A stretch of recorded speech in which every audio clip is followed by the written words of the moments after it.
Hi, I'm Connie Whitman, your host, and you're listening to Enlightenment of Change on webtalkradio.net. Thanks, as always, for joining us this week. So my quote today, it's a little bit long, but I think it's really impactful and important quote to share with you. And it's by Don Miguel Ruiz, and he says, "You see, everything is about belief. Whatever you believe rules our experiences and rules our lives. The belief system we create is like a little box we put ourselves inside of. We cannot escape because we believe we cannot escape. That is the situation. Humans create their own boundaries, their own limitations. We say what is humanly possible and what is not possible. Then just because we believe it, it becomes truth for us." Now, have you ever personally struggled with feelings related to your own self-worth, fear of rejection, maybe shame or blame? And would you ever describe yourself, take a minute to think about this, would you describe yourself as fascinating, imaginative, and just a capable human? And would you ever use these wonderful words to describe yourself, or the reverse, negative words? And do you feel like you are capable of enthusiastically working through life's inevitable obstacles while rearranging yourself mentally, emotionally, and physically? This I know is a pretty heavy topic and pretty heavy stuff to contemplate. But of course, my guest today is going to help us unravel the depth of those questions for you. So HeatherAsh Amara, and her goal here is to help others achieve freedom from the inside out, genuinely believing that we are all fascinating, imaginative, and capable human beings. Now, HeatherAsh is the founder of Toci, and I don't know if I'm saying that right, the Toltec Center of Creative Intent, and the author of a number of books, including her newest book, which is what we're going to discuss today, The Warrior Heart Practice. Now, she brings an open-hearted, inclusive worldview to her writings and teachings, which are a rich blend of Toltec wisdom, European shamanism, Buddhism, and Native American ceremony. She lives in Austin, Texas, and she does travel extensively, so she's a brilliant guest to have on the show today. So HeatherAsh, thank you so much for taking the time and being on the show today. Thanks, Connie. It's so great to be here. Yeah, it's really a pleasure, and I'm excited about our conversation. And I know that quote was a little long, but I thought, it says so much, I think, about the topic, and it's important. So first question, what are the map and the method of the Warrior Heart Practice? Can you share that for my listeners? Absolutely. So the book's divided into two main parts, and the first part is what I call the map. And if you are lost. I mean, in the olden days, some of you may remember this, we had these things called paper maps. You'd unfold the paper map, and the first thing you would do if you were lost is figure out where you were. And then you would figure out where you were going. And so this map idea is that we first need to understand, where are we? How did we get here as humans? So that we can then decide where do we want to go and look at ways to navigate that. So the map's the big picture overview of how humans got to where we are. And really briefly, what I believe is we each have this part of us that I call our big soul. That's our essence, that's connected, that is creative, it's excited, and that's really tapped into the universal life force, we can say. And then this part of us that's our little soul, which is separate. We call it our ego or our personality. And often these two parts get separated, and our little soul is trying to figure out how to manage the world. And so the work is, how do we reconnect the big soul and the little soul? And then the method, you also need to know the practical, how do I get from here to there? And so the method portion is about that step by step. Here's a tool to use to get you where you are now to where you want to go. Which, right, as you just said that, I hope all my listeners are going, it's so clear, it's so obvious, but is it? I think we forget, HeatherAsh, and I know people you work with, I think we forget to stop for a minute and say, okay, where am I? Right? What's my objective, my goals, whatever it is that I want to create in my life. So I'm here, I want to get there. There's a gap. That gap is the map. We need the map, right, to figure out to get from point A to point B, and then your methodology helps us execute. So why for humans is this logical approach of this map and method, why is it so important for us? It's so important because, as you said, we often realize where we're at. We're, especially now, we're so busy. There's so many distractions. There's so many that are pulling our attention that we often don't stop to get quiet to say, okay, how am I doing? Where am I at right now? And then to also ask ourselves, what do we want? To get clear on that. And so to have both that step back, look at the big picture to get some clarity, and then the action steps. And again, a lot of my work is around taking things from concept to action. It's really easy to conceptualize things and to say, oh yeah, I want to do this, like to have a kind of a vague, like I want my life to look like this, or I want to do this thing in my life. But then we don't have the action steps behind it. And so we need both vision and clarity of next step.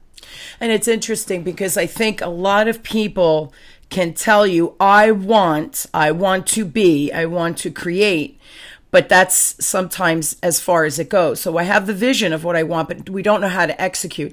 And it's funny that you say that because when I meet with new clients, it's exactly what I say to them, this concept. And I like map and method. I might steal that.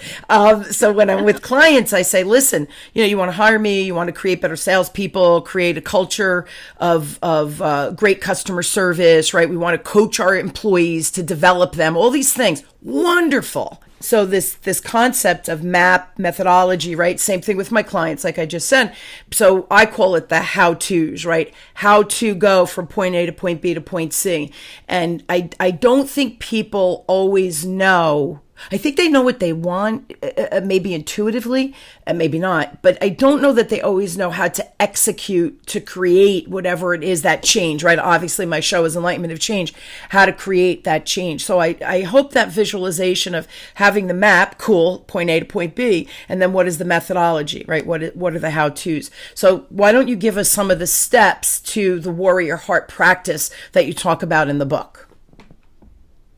Absolutely. Whenever you're confused or stuck or triggered is when you want to step into the practice. And here's how I think about like another just great visual is that if you're clear about what you want and you're going towards it, what you have to realize is that you're planting a seed of what you want to create. And I believe the universe goes, yay, here's all the synchronicities and all the support and like all these things start coming online. But what also happens is all the challenges start to arise. And the challenges are not the universe saying you're doing it wrong. We don't support you. It's just, I believe, life saying, great, you want that thing. Here's a challenge. Clean this up. The challenge is simply the obstacle that is in the way, and it's internal. It's the way that we get to play with how to clean up the internal. And so if you have a challenge that's arisen, whether it looks like it's external or it feels like it's internal, you start with the warrior heart practice, and there's 4 chambers. And just like the heart, they're all really important. So the first chamber is what I call the feeling chamber. And we start by asking ourselves the question, what am I feeling? This is separate than what the story is. The second chamber is the story chamber. So what we're learning how to do is separate out the feeling versus the story. And most of us have the feeling and the story really tangled together. So learning how to just feel your feelings means you're not trying to fix your feelings, understand your feelings, justify your feelings. You're just going into what's happening in my body right now. I feel anger, it's in my chest. I feel anxiety, it's in my belly. And then you just breathe into it. That's all.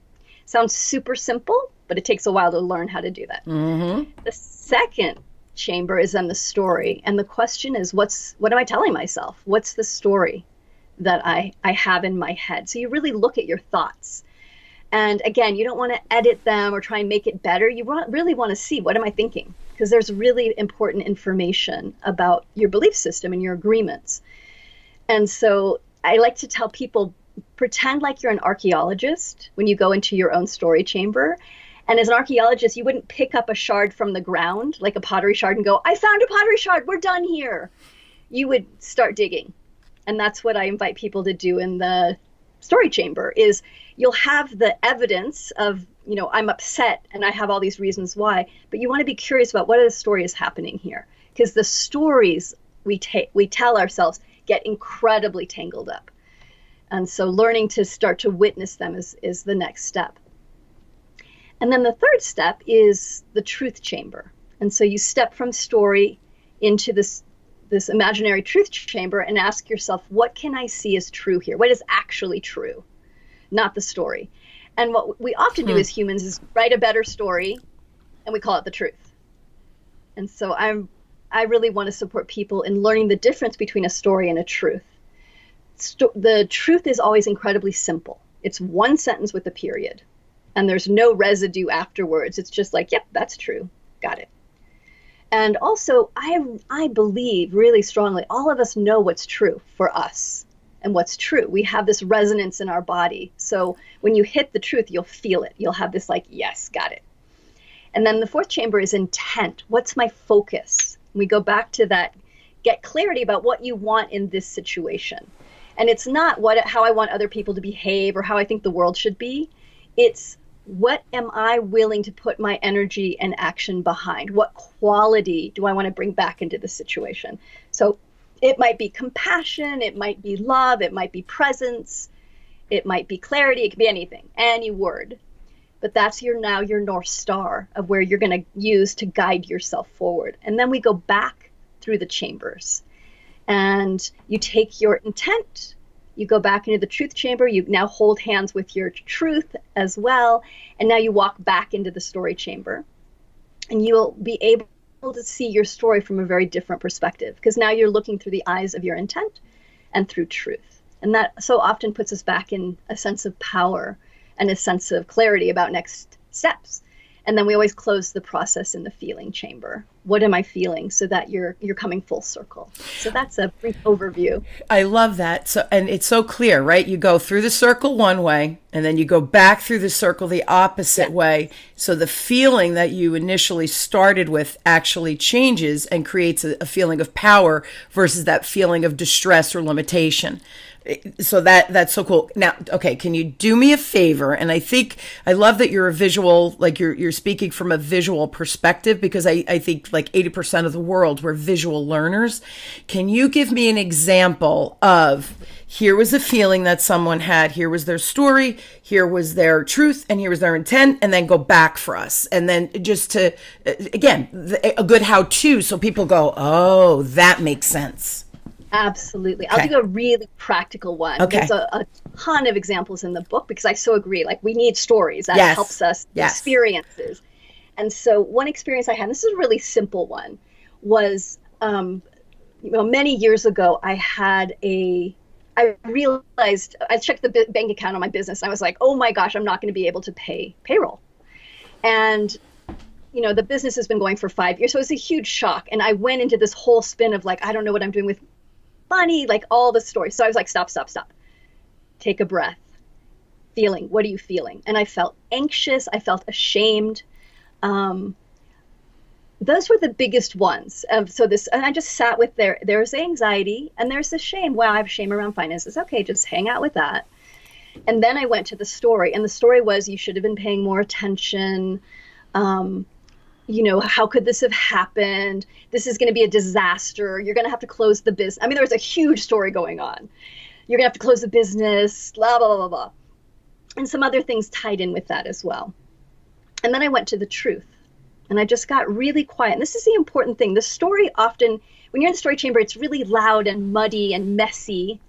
And often there's a lot of different pieces. So like when I was in the story chamber in this particular instance, there was also old stories about childhood, around math, like, because I was told by a math teacher once, you shouldn't do math. So that got woven in as well. But the truth chamber is very quiet. And I just got quiet, and I just waited, and I asked, what's true? What's actually true here? And I sat with it and I waited, and I realized, I just paid off 2 years of taxes because of a financial thing this year. And I just bought land. Period. Like, those things were both true. And I was like, that was a huge amount of money going out. Okay, what else is true? And I realized what else was true is, if you're an entrepreneur, money cycles. That's part of being an entrepreneur. And I was like, right, being an entrepreneur means there's waves, period. Now, if I had gone, means that there's waves and I should be able to manage that, I'm back in story. But that place of being an entrepreneur, money goes in cycles, period. There's just clarity. Got it. What's my intent? And my intent was clarity, I believe, at that time, of just getting everything settled and sorted without punishing myself or without making this huge freak out.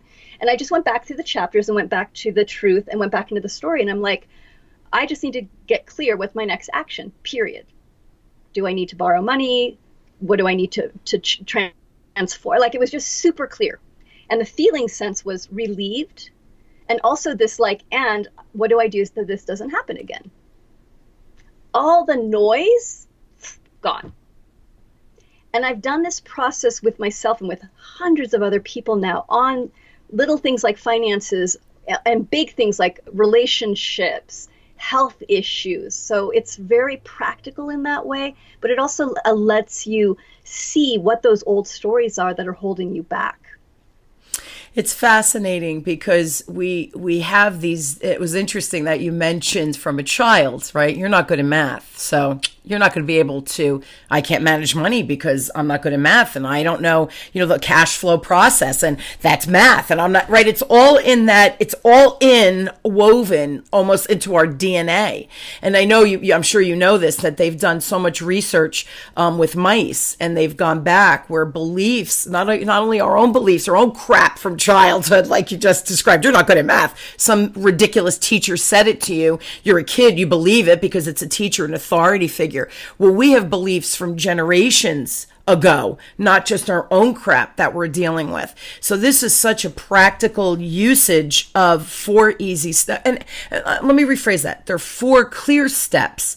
They're not always easy to do because we love our stories. And sometimes the story is easier to relate to, right, than trying to change it. Just like you said with the finances, right? You idiot, you're a bad entrepreneur, you shouldn't be an entrepreneur, all of that chaos of I'm not good enough, I'm not smart enough, right? Who do I think I am to be able to be an entrepreneur and have employees working for, right? All of that crap is rumbling through our brain, but we love our stories because I think mentally it keeps us safe. So why have you seen, with all the people you work with, and now that you've done this work with yourself, creating the book and the process, why do you think we get caught in our stories, and how, you mentioned separating the feelings from the story and the truth. So why do we like our stories, and then what are some practical ways to compartmentalize them so we could create the clarity, like you said at the end, the intent? Yes. The part of why we love our stories so much is that we become identified with them. So we think we are the story. We don't even realize it's a story. It's just reality. Sure. So I'm bad at math. I could make all sorts of cases to show how that's true.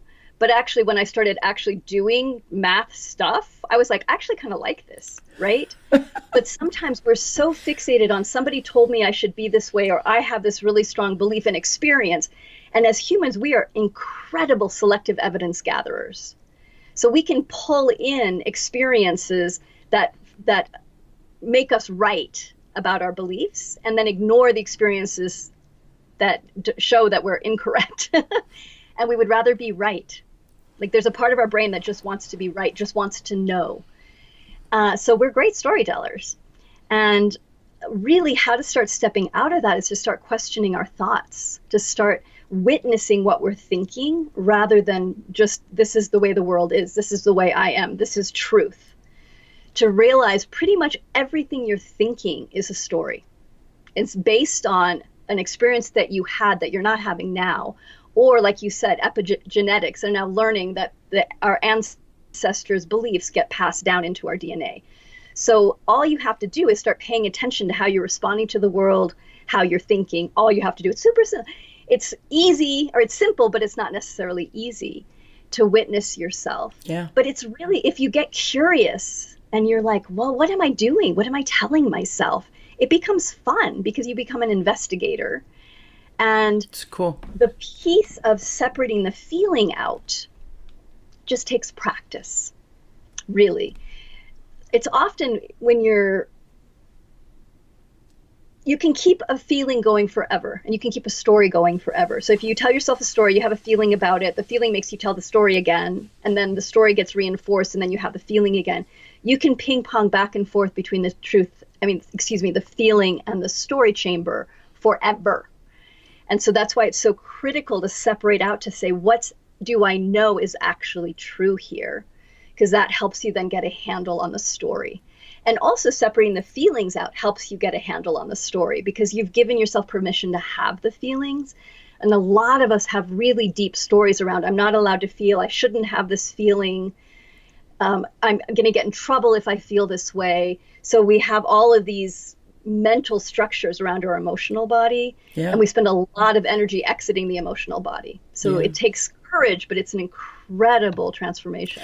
And I also think with the feeling piece of it, when I'm feeling frustrated or I'm feeling I'm not good enough, we bury it because I don't want to feel that way. So we start taking drinks, and we start doing other type of ways to camouflage what's really going on. It's easier to escape than to investigate. And I love that word, investigate. And I just want to share a really interesting story. As you were speaking, this is what popped into my head.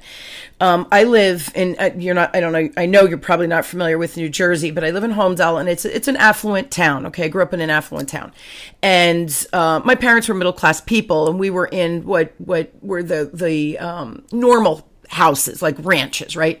But there are these huge homes and mansions right within the town. So one day my husband and I were driving down a road, and it was new construction and as it was being built, I'm like, wow, is that like a 5-family house? It was ginormous, probably 7,000 square feet, which is a big house.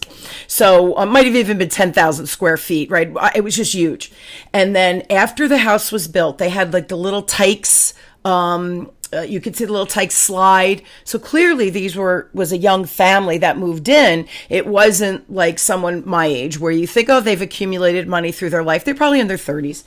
And I looked over, and as we were driving, this came out of my mouth. I wonder what he does for a living. I bet he's a crook.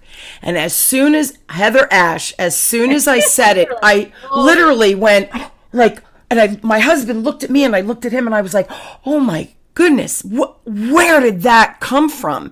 And he looked at me in horror. Where did that come from? And so he said, Connie, where did that come from? And as we started talking, my first memory of reflecting onto a big house. I grew up in Newark, which is not a nice neighborhood in New Jersey, and it was during the riots, but we were driving by, my mom and dad and us 4 kids in the car with them. I was little. I was probably about 5. We passed by this beautiful, beautiful homes in this one section of Homedale. Well, it was known to be the mob, right? That's where they lived. And so as they were walking by, kid, right? I was like, who lives in that house? It's magical. They must be like princesses, right? Kid's perspective.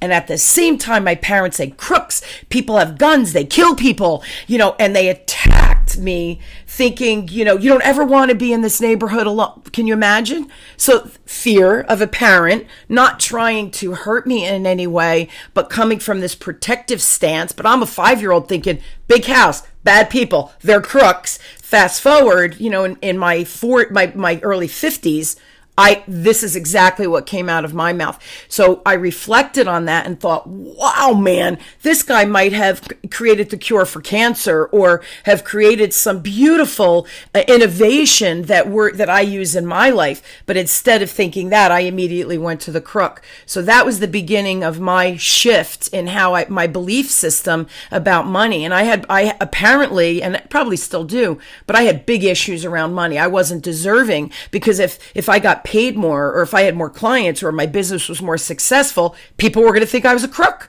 So that was my right. So does that make sense? It's a brilliant example, because it's such a simple incident in your life that you wouldn't even remember. No. And yet it's tied all of these things together that was limiting your finances, Sure. Probably, and how you were in relationship to other people. Yeah, exactly. It's such an exact replica of what we do. Over and Yes. over again. Yeah, and that was my story without realizing it was my story until I separated that feeling of, like, I had disgust. That was the feeling I felt looking at this house. Like, who are you to judge? Right? Whoa. And then my story of where did that come from? Then the truth is, this guy could have been an innovator. And then again, the last step, which is the intent. I don't want to behave that way. That was really ugly, right? And that's certainly not who I am. And then you go back through what is the truth, right? He probably was a beautiful innovator. What is my story? Okay, that's where it came from. It is what it is. It's not true. And then you go back to the feeling of, and it was funny because almost in that same few minutes we talked, my feeling was send them love. Simple. So from this disgust to, keep doing what you're doing, like keep creating whatever it is you're creating to create such abundance. And hopefully you're doing wonderful things with that abundance, charities and other things, right? So what a shift of the paradigm of thinking. Not easy to do, HeatherAsh. Not easy to do. I have another question. In the book you talk about spiritual smudges. What is that? Yes. Spiritual smugness. And it's exactly what you're talking about. Smugness. Smugness. Yeah, no worries. Is, well, two pieces. Just that because of the awareness you had, you were able to stop and then work it through with your husband and get clarity, which is so beautiful. And what we have to be careful of is not doing things like, oh my God, I'm a bad person because I just judged these people. I'm going to repress the story even more and try and be a better person. Because now we buried it even deeper. Right. So that's why it's like, be with the mess, bring the mess up so you can clean it. Spiritual smugness is when we start to clean up our mess and then we go, I'm doing really well. I have clarity. I've cleaned my mess up. Oh, you over there, you need to do more work. It's really easy to fall into.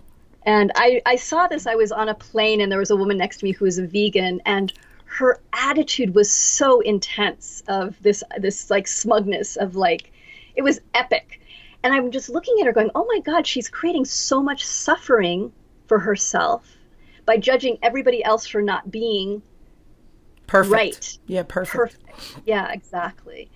And so spiritual smugness is something we just have to pay attention to as we're unraveling our stories, because your little ego self, your little soul wants to come in and go, oh, you're doing so well. And you're doing so much better than everybody else. And it's a story. We're all equal. We're all working. We all have stuff. We all are cleaning. And so to really keep holding that place of humility and blessing for where everybody else is in their path. And we judge, man. Like you're saying, this woman, and it's so funny. We don't see it in ourselves that we're judgy, but all of a sudden you see someone with such hard judgment of others around them. That's bad, because there's some story going on that I hold myself in higher regard. It's probably really a level of lack of confidence when someone, I think, comes from this, I'm better than you. Really, they feel that lack of confidence. And it's so funny because I openly admit I'm a freaking mess, right? And every day is effort to try to change and become a little bit better. But you're never, ever going to complete, because life changes, circumstances change, traumas happen, right? Life, deaths, loss of jobs, all of those things. So we're always, I think, in constant flux. And I think the book is really about being fluid, right? Where you're never ever done. Right? Wouldn't you say that? There's always more to work. Yeah. And I tease people. I'm like, it's not called the warrior heart finish. It's called the warrior heart practice. Because we do another story we create is like, well, I'll just complete this. I'll like fix myself, or like I'll, make the right amount of money, or like whatever we do. Like I'll marry the right person and then everything will be fine. Perfect, then I'll be right. Good. Then I don't have to work so hard anymore. And the truth is, life is in flux constantly. And we're constantly adjusting. So I really agree with you. And I love that word fluidity, is we're learning to show up with what's arising. What's the challenge that's arising? Yeah. What's the gift that's arising? And the truth is, the challenges and the gifts are the same. Challenges are often what help us become who we're meant to be. They're the one that it's what then creates the courage and the capacity and the strength inside of us. Which is interesting because I think, and I'm sure you, your own personal life, as I look back on my lives, my own personal life, there's pivotal moments, what I call pivotal moments, crossroads, whatever you want to call it, but where things happened that seemed at the time, how am I going to survive this? How, whether it was financial or otherwise, what are we going to do? And you go to the worst case scenario, we're going to die, I'm going to lose everything, right? Whatever it is, that ultimate, holy crap, this could be the end. And, a week later, that's no longer true. So when people have trauma like that, that moment of fear, I guess it's fear that we think, holy crap, the worst is going to happen. What do you tell people to do? Because it's hard. What we're talking about, though, HeatherAsh, it's hard when the trauma is happening to go into that, the four steps, right? The four components. Yeah, absolutely. So there's two things. One is to start to really understand that most of us humans have really well-developed disaster mind. It's what I call disaster mind, where something will happen and we're immediately like, I'm going to be homeless, everyone's going to hate me, I'm going to lose everything. And some tiny little thing happens, right? And we're like, boom, way out.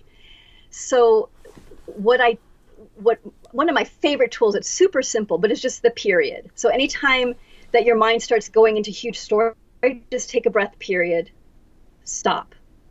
Come back into the present moment. And this is that place of separating out what's actually true, what's story, what's actually true.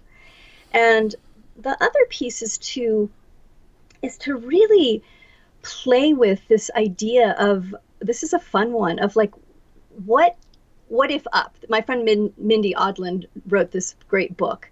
And the what if up process is, instead of saying, what if this is the worst disaster ever and da da da da da, we say, what if this is going to bring the exact lesson that I need to help me to get my feet on the ground? What if this is going to bring me the abundance that I've been looking for? What if? So you just start to change the brain.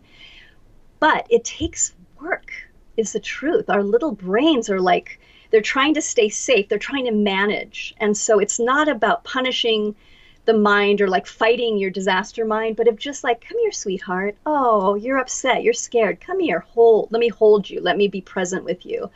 And that's why learning to do the feeling chamber first, what it does is it teaches you to sit with your emotions without going into story. Judging. Yeah, without judging, judgment. Without freaking out. Yeah, exactly. Yeah. But just like, I'm feeling sad. Be with the sadness, period. And to bring the quality of what's the energy that you would bring to a friend who is sick or who is dying? What's the quality of energy? Go sit, and you would bring your patience, your presence, your compassion, your stillness. That's what you want to bring to the emotional body, and keep the mind like. And I think that's why the practice works so well, is because what you're saying is not, mind, I'm not going to listen to you. You're saying, I'll get to you in a second. Hi, emotional body, we're starting with you. Now, there's one place that you actually don't want to start in the feeling chamber, and that is if you are in a trauma episode. So for people that have a trauma background, that have PTSD or have complex trauma, if you're triggered in such a way that your nervous system is activated, don't go to the feeling chamber, because you're just going to re-trigger yourself. What you want to do is actually start in the truth chamber. What's true here? So example that I gave in the book is one of my friends was washing her dishes and all of a sudden had a full-on body memory of being sexually abused when she was a kid, out of nowhere.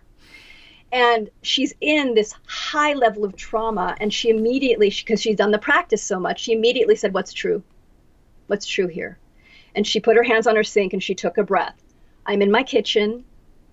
I'm an adult. I'm safe. And she just told herself the truth over and over again. And that permeated the trauma. And she was able to then come back. All right, what's my intent? She picked a word for her intent. And then she went back through the process. Then she went to look at the story. But she now had capacity. So that's a really important piece for working the practice. So this isn't just around feelings. Because feelings can be really intense and you can hang with them, but it's a different if your nervous system is activated into trauma. We are complicated beings. And just like, if you want to start eating healthy, you can't just have one salad and say, I'm eating healthy. Or I'm going to exercise and do the exercise bike for an hour one day and you never do it again. You're never going to get healthy. What you're describing, and that's why I love that you have the practice, right? The warrior heart practice, because our brains are muscles and we have to retrain them and build those new muscles, because our thoughts really do. I think it was Wayne Dyer said our thoughts become our reality. So if we keep thinking this stay in our story of negativity, what's going to become our reality, we're going to validate it, and more bad stuff is going to come into your life. So we have to train the brain or retrain the brain using these muscles. And this is just such a great exercise. Really, your book is an exercise, right? Those 4 steps that you give it's an exercise to use the brain in a better frame of reference, so that our thoughts can create the reality that we want, not that we think I'm stuck here. So we can unstuck ourselves almost, right? Yeah, exactly. Yeah. That's exactly it. Yeah. And I think about it like if you have an engine that's not working well and it's gotten all gunked up and it hasn't been taken care of, it's really what our emotions and our story is like, is there's all this gunk and we don't even know what's wrong. We can't see it. So you have to take the pieces apart. You take the pieces of an engine apart, you clean all the pieces. You don't go, these are bad pieces, this is a bad engine. It's just like, okay, it's not working efficiently. Take it apart, clean it. And that's the separating of the feeling of the story, is that we're starting to clean things up and separate it out. Then when you put it back together, you know what to do. And that's really my prayer with this practice. And it's like showering, flossing your teeth, exercising. Keep doing it. Or any practice that helps you get clarity. This is a really simple one. You can use it every day for like, oh, I'm frustrated, or I just got upset, in the grocery store, just 5 minutes. And I've had some big things that I've had to unravel that have taken me, because I've done the practice so many times now, but like 20 minutes to unravel something that would have taken me months, literally. So it's a beautiful thing to get into your being and bring in, and just know you're going to be doing it over and over and over again. And it gets easier because you get to know yourself. You become more intimate with your stories and where your mind goes. And it does become easier. It does become easier, but it's still effort. And I think there's no easy way. We're out of time, but there's no easy way to work through this. You have to put in the time to retrain your brain. I mean, that's really what we're talking about. But it's like you said, the flossing, the showering. If the lights went out, you'd still be able to do your morning and night routine because it's a habit. That's I think what you're recommending is 4 easy steps. You have to use them over and over and over and over and over and over and over again. It'll get easier, but it'll just become a habit. So it'll be your go-to when something bad happens. You get angry, frustrated, overwhelmed. You go into those 4 steps, of the feeling, the story, the truth, and then what is my intent, and then go back out through it.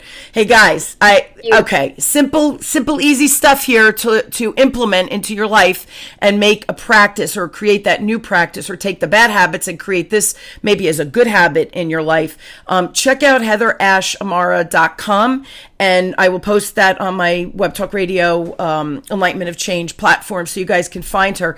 But I highly recommend buying the book, reading the book, the Warrior Heart Practice. It'll just give you so much insight and the tools and the steps for you to create whatever that future looks like. And here's the cool thing, HeatherAsh. I love this topic, obviously, because I'm always working on myself. So I love learning new tools myself personally.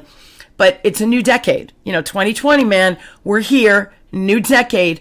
Don't even think just my New Year's resolution, but what is my decade? What do I want to create in the next 1, 5, 10 years? So you could really use this tool to project and catapult that, whatever that creation is that you're looking for. So thank you for sharing this with us. And I appreciate the stories, that you share in the book as well, because I do think great examples people can relate to and go, oh, that happened to me. Oh, that happened to my friend.